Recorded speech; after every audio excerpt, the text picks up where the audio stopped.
अस्सलाम वालेकुम। आज हम बात करेंगे स्टैटिक वेरिएबल्स के बारे में। तो स्टैटिक वेरिएबल्स एक्चुअली होते क्या हैं?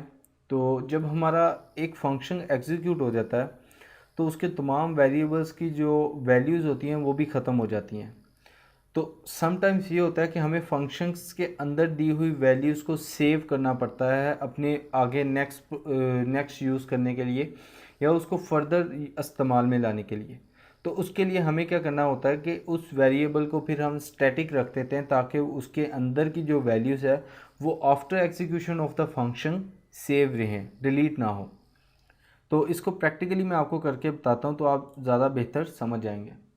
फॉर एग्ज़ाम्पल मैं एक फंक्शन ले लेता हूँ सैम्पल के नाम से और इसकी एंडिंग और स्टार्टिंग ब्रैकेट्स, और यहाँ पर मैं एक वेरिएबल ले लेता हूँ।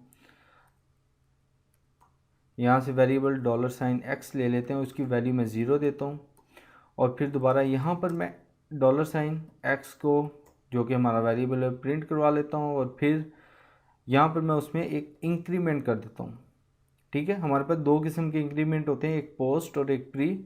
तो ये हम आगे जाके होपफुली इसके ऊपर भी नज़र डालेंगे। तो ये इंक्रीमेंट होता है, ये करता क्या है, ये 1 प्लस कर देता है आपकी एक्चुअल वैल्यू। मतलब अगर x की वैल्यू ज़ीरो है तो जब वो x प्लस प्लस होगा इसका मतलब ये है कि x की वैल्यू में 1 प्लस करना है। तो ये मैंने एक फंक्शन लिखा। अब मैं इस फंक्शन को कॉल करता हूँ। ठीक है, मैं इसको 3 बार कॉल कर लेता हूँ।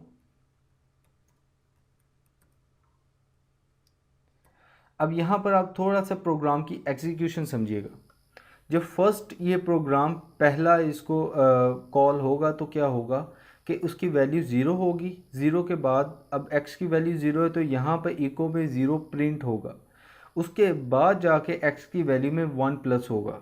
ठीक है, अब जिस तरह कि मैंने आपको बताया कि जब भी फंक्शन एग्जीक्यूट हो जाता है तो उसकी तमाम की तमाम वैल्यूज़ वेरिएबल्स की डिलीट हो जाती हैं ऑटोमेटिकली। अब यहाँ पर प्लस प्लस हो रहा है तो इसका मतलब x की वैल्यू 1 तो हो गई है, लेकिन जैसे ही वो function out of the bracket आएगा तो ये क्या, x की वैल्यू दोबारा अपनी ख़त्म हो जाएगी, कोई वैल्यू नहीं रहेगी।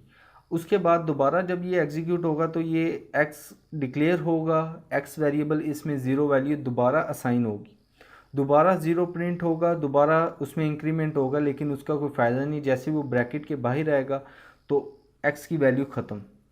तीसरी बार फिर ऐसा ही होगा। तो इसका मतलब ये है कि हमारे पास जो आउटपुट आने वाली है वो आने वाली है ट्रिपल ज़ीरो ज़ीरो, इसकी भी ज़ीरो, नीचे वाले की भी ज़ीरो और इधर भी ज़ीरो। एग्जीक्यूट करते हैं इसको तो यहाँ पर देखें ज़ीरो ज़ीरो ज़ीरो। अब उसने मेरी वैल्यू कीप नहीं की। अब स्टैटिक वेरिएबल का मकसद ये होता है कि जब मैं उसमें एक वैल्यू x की असाइन करूं तो वो डिलीट ना हो, मैं उसको फर्दर आगे जाके यूज़ कर सकूं। तो इसके लिए जस्ट आपने क्या करना होता है, स्टैटिक का कीवर्ड यूज़ करना होता है वेरिएबल को डिक्लेयर करने से पहले। स्टैटिक का जस्ट आपने कीवर्ड यूज़ करना है। अब क्या होगा कि जब सैम्पल फर्स्ट वाला एग्जीक्यूट होगा वो यहाँ पर जाएगा और देखेगा ये वेरिएबल स्टैटिक है, उसकी वैल्यू ज़ीरो असाइन कर देगा। अब यहाँ पर डेफिनेटली ज़ीरो प्रिंट होगा और फिर उसमें x की वैल्यू 1 हो जाएगी क्योंकि इंक्रीमेंट होगा 1 का। अब जब ये फंक्शन के बाहर आएगा तो x की जो वैल्यू है वो ख़त्म नहीं होगी, वो 1 ही रहेगी, वो उसमें एज इट इज़ डिलीट नहीं होगी क्योंकि हमने स्टैटिक रखा हुआ है।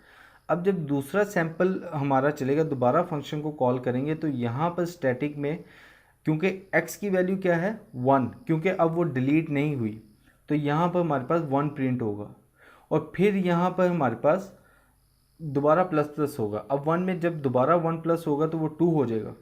अब थर्ड टाइम इसने रन करना है, थर्ड टाइम दोबारा इधर x की वैल्यू 2, यहाँ पर 2 प्रिंट होगा और यहाँ पर फिर x की वैल्यू 3 हो जाएगी 1 उसमें ऐड होकर।